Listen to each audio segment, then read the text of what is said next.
Hello, my dear students. Chapter number 2, People as Resource, Class 9th Economics. Today, we will discuss NCERT questions of this chapter. We will start from textbook, page number 27, exercise from your NCERT book.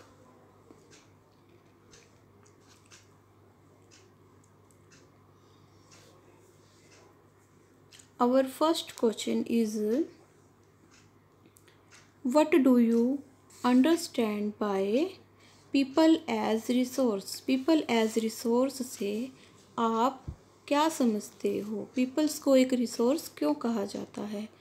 तो people जो country की population होती है वो हमारी country के लिए एक असेट होती है रेदर देन ए लाइबिलिटी, अगर हम पॉजिटिवली सोचें तो इसीलिए जो हमारी कंट्री की पॉपुलेशन है उसे रिसोर्स कहा जाता है। ये हमारी कंट्री की इनकम को इंक्रीज़ करने में, जीडीपी को इंक्रीज़ करने में हेल्प करती है, इसलिए पीपल्स को रिसोर्स कहा जाता है। People as a resource is a way of referring to the country's working people. People as a resource एक तरीका है हमारी कंट्री की वर्किंग पॉपुलेशन को रेफ़र करने का in the term of their existing productive skills and ability, उनकी skills और एबिलिटीज़ के बारे में एक्सप्लेन करने में। Because of humans contribute to GDP, human beings GDP को इंक्रीज़ करने में हेल्प करते हैं, कंट्रीब्यूट करते हैं, इसीलिए उनको रिसोर्सेज कहा जाता है। They are also considered as resource. Yes, our second question is, how is human resource different from other resources like land and physical capital? Human beings land and capital जो other resources होते हैं उनसे different किस तरह से है, अलग कैसे है? तो सबको पता है कि जो ह्यूमन बींग्स होते हैं वही जो अदर रिसोर्सेज होते हैं, नेचुरल रिसोर्सेज होते हैं, उनका यूज़ करते हैं, चाहे वो लैंड हो या फिज़िकल कैपिटल हो। तो लैंड, वाटर, फिज़िकल कैपिटल या नेचुरल रिसोर्सेज अपने आप में कुछ भी नहीं है, ये अनयूटिलाइज रह जाएंगे अगर ह्यूमन बींग्स इनका यूज ना करें। So in our answer we will write land, water, forests and minerals are resources which are essential for the growth, progress and development of human society.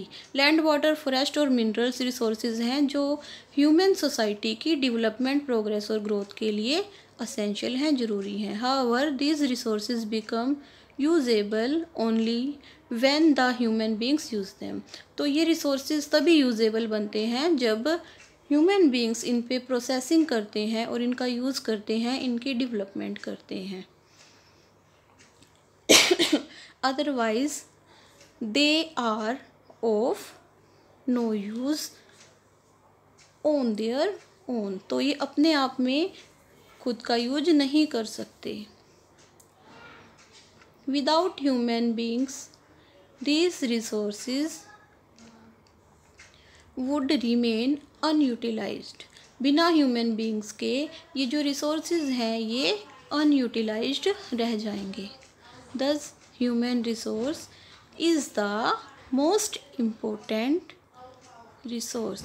इसी कारण से ह्यूमन रिसोर्स को most important resource कहा जाता है, because it helps to utilise natural resources. ये natural resources को utilise करने में हेल्प करते हैं।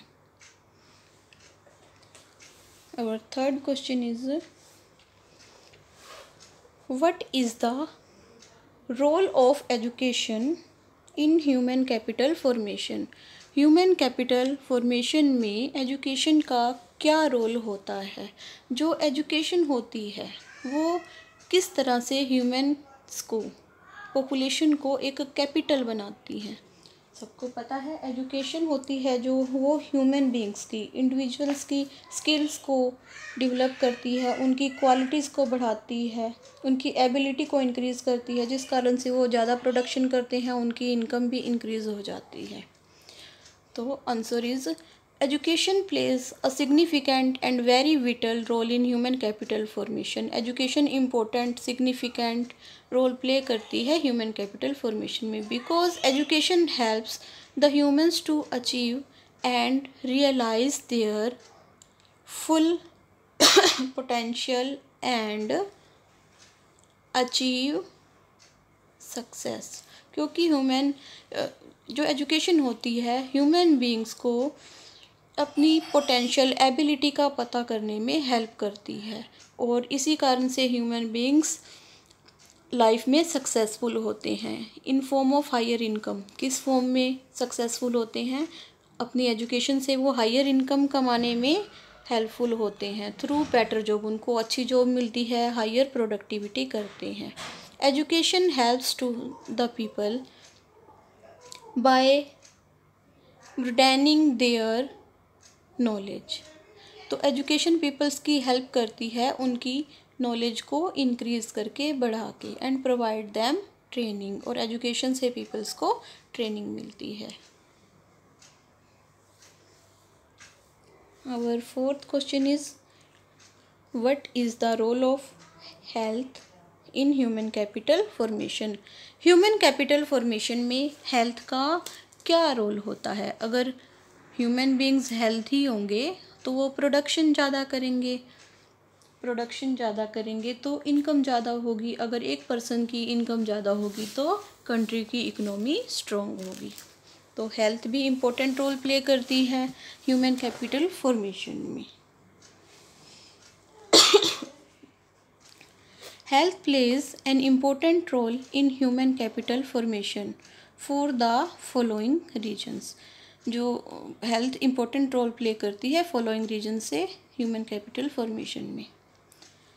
First one is only a healthy person can perform to his full potential. सिर्फ जो हेल्दी पर्सन होता है वो अपनी कैपेसिटी का फुल यूज कर सकता है. A healthy person can do the work in more efficient manner. जो हेल्दी पर्सन होता है वही अच्छे तरीके से वर्क कर सकता है. A healthy person can contribute to the growth and development of the economy. जो हेल्दी पर्सन होता है वो किसी भी कंट्री की इकोनॉमी की ग्रोथ एंड डेवलपमेंट में कंट्रीब्यूट कर सकता है ज़्यादा प्रोडक्टिव वर्क करने से, बाय डूइंग प्रोडक्टिव वर्क करके. An unhealthy person become a liability for an organisation. जो अनहेल्दी पर्सन होता है वो किसी भी ऑर्गेनाइजेशन के लिए एक लाइबिलिटी, रिस्पॉन्सिबिलिटी बन जाता है, बर्डन बन जाता है. Indeed health is an indispensable basis for realising one's well being. तो हेल्थ है वो एक वेरी इम्पोर्टेंट बेसिस है, असेंशियल बेसिस है किसी की वेलबींग को रियलाइज़ करने का. Realising the importance of health, health की इम्पोर्टेंस को रियलाइज़ करके इम्प्रूवमेंट इन द हेल्थ में इम्प्रूवमेंट किया जाता है हेल्थ स्टेटस में ऑफ द पॉपुलेशन. तो हेल्थ में इम्प्रूवमेंट की जाती है. Has been the priority of the government. Health में इम्प्रूवमेंट करना गवर्नमेंट की प्रायोरिटी बन गया है. Our next question is fifth question. What part does health play in the individual's working life? Individuals की वर्किंग लाइफ में हेल्थ का क्या रोल होता है? हेल्थ कौन सा रोल प्ले करता है? हेल्थ का इम्पोर्टेंट रोल होता है. हेल्थ अच्छी होगी तो वर्किंग कैपेबिलिटी, एबिलिटी, कैपेसिटी अधिक होगी. तो जो हेल्दी पर्सन होगा वो ज़्यादा अच्छे से काम करेगा और ज़्यादा पैसे कमाएगा. Health plays an important part in the individual's working life. Health individual की वर्किंग लाइफ में इम्पोर्टेंट रोल प्ले करता है. बिकॉज किस कारण से? First one is an unhealthy person cannot work efficiently. एक अनहेल्दी पर्सन है वो एफिशिएंसी से वर्क नहीं कर सकता। If the body is unhealthy, अगर बॉडी अनहेल्दी है, then only the mind can perform well. अगर बॉडी हेल्दी है तभी माइंड अच्छे से वर्क कर सकता है। A healthy person is able to work harder and better. जो हेल्दी पर्सन होता है वो ज़्यादा हार्ड वर्क कर सकता है और बेटर वर्क कर सकता है in comparison of unhealthy person, thus earning more and living a better life. इसलिए इसी कारण से वो अच्छा कमा रहा है और बेटर लाइफ जी रहा है। और sixth question, what are the various activities undertaken in the primary sector, secondary sector and tertiary sectors? तो हमारी इकोनॉमिक एक्टिविटीज़ को 3 सेक्टर्स में डिवाइड किया गया है, primary sector, secondary sector and tertiary sector. तो हम इन एक्टिविटीज़ को क्लासीफाई करेंगे।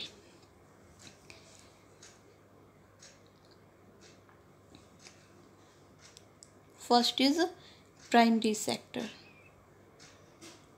Primary sector activities are activities related to land resources and natural resources are known as primary sector activities. तो जो लैंड से जुड़ी हुई या नेचुरल रिसोर्सेज से रिलेटेड एक्टिविटीज़ होती हैं वो प्राइमरी एक्टिविटीज़ के अंडर इंक्लूड की जाती हैं।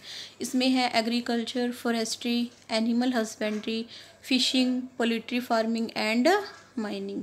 Secondary activities, secondary sector activities में हम मैन्युफैक्चरिंग और कंस्ट्रक्शन वर्क को इंक्लूड करते हैं।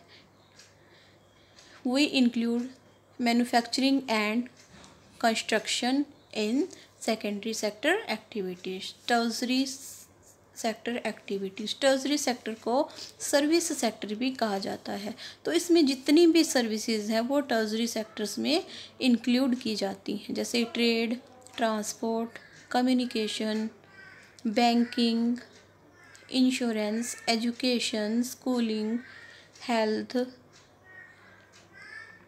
Tourism services, insurance etc.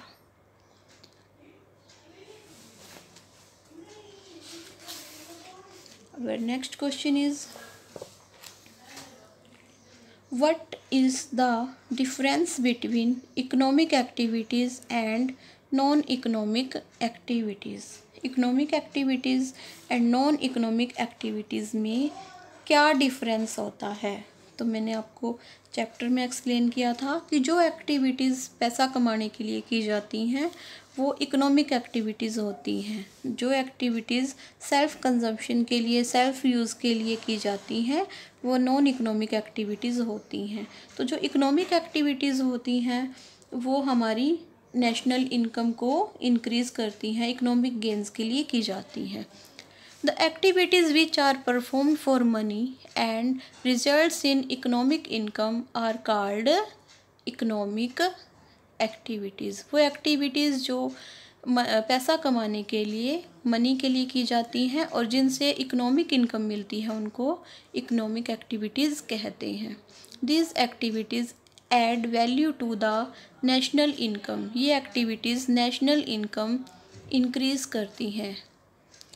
Those activities which are not performed for money, वो एक्टिविटीज़ जो पैसा कमाने के लिए नहीं की जाती उनको नॉन इकोनॉमिक एक्टिविटीज़ कहते हैं and do not result in economic income. और इन एक्टिविटीज़ से कोई भी इकोनॉमिक इनकम नहीं होती। इन एक्टिविटीज़ को नॉन इकोनॉमिक एक्टिविटीज़ की कैटेगरी में रखा जाता है।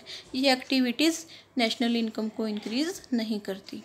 अब next question is, why are women employed in low paid work? Women's को लो पेड वर्क क्यों दिया जाता है? मीन्स वर्क के बदले में कम पैसे क्यों दिए जाते हैं? वुमेन्स अगर मैन के इक्वल भी वर्क करती हैं तो उनकी जो सैलरी होती है इन कंपैरिजन ऑफ मैन वो कम क्यों होती है? A majority of women in India have very less education. जो हमारी कंट्री में जो ज़्यादातर फीमेल्स हैं उनके पास लेस एजुकेशन होती है और लो स्किल फॉर्मेशन होती है, मीन्स वो स्किलफुल नहीं होती। And thus they perform mainly unskilled labour and get low income. तो वो अनस्किल्ड लेबर का वर्क करती हैं और उनको लोअर वेजेस मिलते हैं। बीइंग लेस एजुकेटेड होने के कारण they are unaware of their rights. उनको अपने राइट्स के बारे में नहीं पता होता। एंड अबाउट मिनिमम वेजेस, और उनको मिनिमम वेजेस के बारे में भी नहीं पता होता जो गवर्नमेंट ने डिसाइड किए होते हैं। और they work in unorganised sector, और या फिर वो उन सेक्टर्स में वर्क करती हैं जो अनऑर्गेनाइज्ड हैं। Where they get low wages, जहाँ पे उनको लो वेजेस मिलते हैं। They are traditionally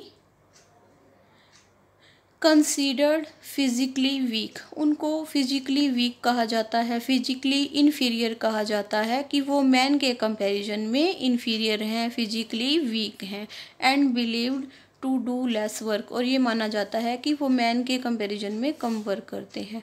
so they are paid less compare to man, इसलिए उनको मैन्स के कंपैरिजन में कम इनकम मिलती है, कम वेज मिलते हैं। Our ninth question is, how will you explain the term unemployment? Unemployment क्या होता है? Unemployment एक ऐसी स्थिति होती है जो पीपल्स वर्क करना चाहते हैं पर उनको वर्क नहीं मिलता, उसे अनएम्प्लॉयमेंट कहते हैं। तो हम डेफिनेशन इस तरह से लिखेंगे, unemployment is said to exist when people are willing to work at the current wages but can not find jobs. जो पीपल होते हैं वो करंट वेजेस पे वर्क करने के लिए एग्री होते हैं पर उनको जॉब नहीं मिलती, तो वो अनएम्प्लॉय हैं। Our next question is, what is the difference between disguised unemployment and seasonal unemployment? seasonal unemployment और disguised unemployment में क्या डिफरेंस होता है? तो रूरल एरिया में मोस्टली एग्रीकल्चरल फील्ड्स में ये अनएम्प्लॉयमेंट पाए जाते हैं। तो हम इन दोनों में डिफरेंस करेंगे। Disguised unemployment, in case of disguised unemployment people appear to be employed. Unemployment, disguised unemployment के केस में जो पीपल होते हैं वो एम्प्लॉयड अपीयर होते हैं but are actually not employed, पर वास्तव में वो एम्प्लॉयड नहीं होते। समटाइम्स इन एग्रीकल्चर फैमिली, जो कई बार जो एग्रीकल्चरल फैमिलीज़ होती हैं वहाँ पे 8 पीपल आर वर्किंग, 8 लोग किसी वर्क को कर रहे होते हैं इन द फार्म, खेत में। Whereas only 5 are required, पर जो उस काम को करने के लिए 4 पीपल्स की नीड होती है, ज़रूरत होती है उसी सेम वर्क को करने में। Thus 3 persons आर सरप्लस, तो जो 3 पीपल हैं वो सरप्लस हैं, एक्स्ट्रा हैं। दे आर नॉट नीडेड, उनकी ज़रूरत नहीं है ऑन द फार्म, उस खेत में काम करने के लिए। They also do not help to increase the production, वो प्रोडक्शन को इंक्रीज करने में भी हेल्प नहीं करते। Third point is, if these 3 extra persons, अगर इन 3 एक्स्ट्रा पर्सन्स को हटा भी दिया जाए तो उस टोटल प्रोडक्शन में कोई भी फ़र्क नहीं पड़ेगा। If these 3 persons are removed from the farm, the production from the farm will not decrease, तो जो प्रोडक्शन है फार्म का वो डिक्रीज़ नहीं होगा। Therefore these 3 persons are disguised unemployed.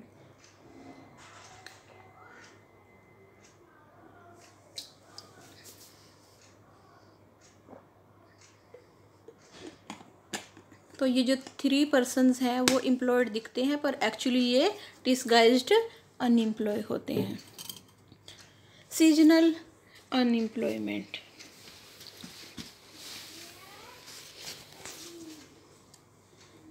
Seasonal unemployment happens when people are not able to find job in some months of the year. Seasonal unemployment तब happen होता है जब लोग साल के कुछ महीनों में जॉब फाइंड नहीं कर पाते। People dependent upon agriculture usually face such a kind of problem। जो people agriculture पे डिपेंड करते हैं वो इस तरह की प्रॉब्लम्स को फेस करते हैं। There are certain busy seasons। तो स्पेसिफिक बिजी सीजन्स होते हैं, जैसे सोइंग हार्वेस्टिंग का सीजन होता है तब तो इनको जॉब मिल जाती है। अदरवाइज़ जो रिमेनिंग मंथ्स होते हैं वो उनमें अनएम्प्लॉय होते हैं, तो उनको अपने एम्प्लॉयमेंट के लिए किसी और जॉब को देखना पड़ता है। तो these are certain busy seasons when sowing harvesting weeding and threshing is done. तो वो पीपल वर्क ढूंढ लेते हैं। But when the plants are growing there is not such much work. जब प्लांट्स ग्रो हो जाते हैं तो उनके करने के लिए कोई भी काम नहीं होता। During this period they remain unemployed. इस पीरियड के दौरान वो अनएम्प्लॉयड रहते हैं। And are said to be seasonally unemployed. और इनको सीजनली अनएम्प्लॉयड कहा जाता है।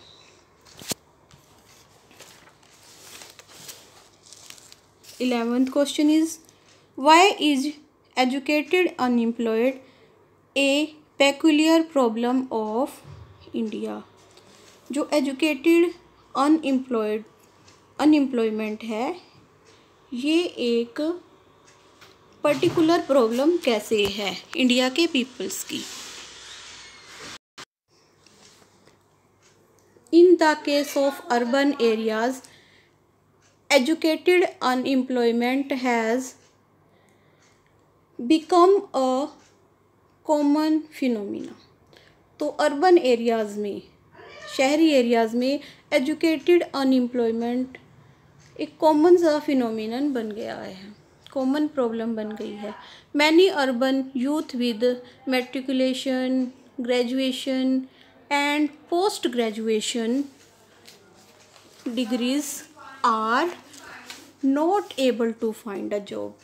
जो अर्बन एरियाज़ में बहुत सारे जो यूथ हैं, युवा हैं, वो मैट्रिकुलेशन की डिग्री के साथ, ग्रेजुएशन की डिग्री के साथ और पोस्ट ग्रेजुएशन की डिग्री के साथ भी जॉब को फाइंड करने के एबल नहीं होते।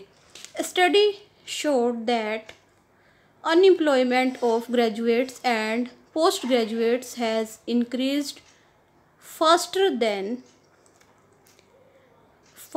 Then among matriculates. तो एक स्टडी की गई जिसके दौरान ये पता लगाया गया कि जो ग्रेजुएट और पोस्ट ग्रेजुएट्स हैं उनमें अनएम्प्लॉयमेंट ज़्यादा है मैट्रिकुलेट्स जो 10th पढ़े हुए हैं उनके कंपैरिजन में। A paradoxical man power situation is witnessed as surplus of man power in certain categories coexist with shortage of man power. तो एक ऐसी सिचुएशन क्रिएट हो गई कि जो मैन पावर की शॉर्टेज हो गई अदर कैटेगरीज में। There is unemployment among technically qualified persons. तो जो टेक्निकली क्वालिफाइड पर्सन्स में भी अनएम्प्लॉयमेंट है क्योंकि उनके पास एजुकेशनल की क्वालिफ़िकेशन है पर उनके पास लैक ऑफ ट्रेनिंग के कारण वो अनएम्प्लॉयमेंट हैं। तो उनके पास स्किल्स नहीं है, टेक्निकल स्किल्स नहीं है, इसीलिए जॉब्स की रिक्वायरमेंट होने के बावजूद भी वो अनएम्प्लॉयमेंट हैं। सो वी कैन से, तो इस तरह से हम कह सकते हैं that educated unemployment is a peculiar problem of India. India की एक बहुत गंभीर समस्या है। 12th question is, in which field do you think India can build the maximum employment opportunity? किस फील्ड में India maximum employment opportunity create कर सकता है?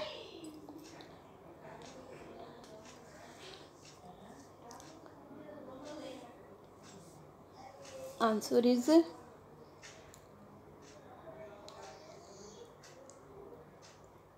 agriculture sector in India is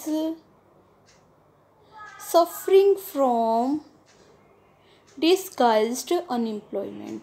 जो इंडिया का प्राइमरी सेक्टर है, एग्रीकल्चरल सेक्टर है, वो डिस्गाइज्ड अनएम्प्लॉयमेंट से सफ़र कर रहा है। So there is no more possibility of further employment. तो उस एग्रीकल्चरल सेक्टर में और ज़्यादा एम्प्लॉयमेंट की कोई भी पॉसिबिलिटी नहीं है। अनएम्प्लॉयड रूरल लेबर, जो अनएम्प्लॉयड रूरल लेबर्स हैं, force is now migrating to cities. तो जो अनएम्प्लॉयड हैं रूरल एरियाज़ के जो लेबर हैं, अब वो माइग्रेट कर रहे हैं सिटीज़ में इन सर्च ऑफ वर्क की तलाश में। इन द इंडस्ट्रियल सेक्टर्स में where many industries have been set up, जहाँ पे बहुत सारी इंडस्ट्रीज़ हैं, वहाँ पे वो वर्क की सर्च में माइग्रेट हो रहे हैं। And has the maximum capacity to provide employment. तो जो इंडस्ट्रियल सेक्टर है उसके पास बहुत सारी कैपेसिटी है पीपल्स को एम्प्लॉयमेंट प्रोवाइड करने की। The educated unemployed can also find jobs in the service sector. जो एजुकेटेड अनएम्प्लॉयड हैं वो सर्विस सेक्टर, जो टर्शरी सेक्टर है, उसमें भी एम्प्लॉयमेंट की सर्च कर सकते हैं, एम्प्लॉयमेंट ढूंढ सकते हैं। 13th question is, can you suggest some measures in the education system to mitigate the problem of educated unemployed? क्या आप कुछ स्टेप्स सजेस्ट कर सकते हो जो एजुकेटेड अनएम्प्लॉयमेंट की जो समस्या है उसको दूर करने के लिए?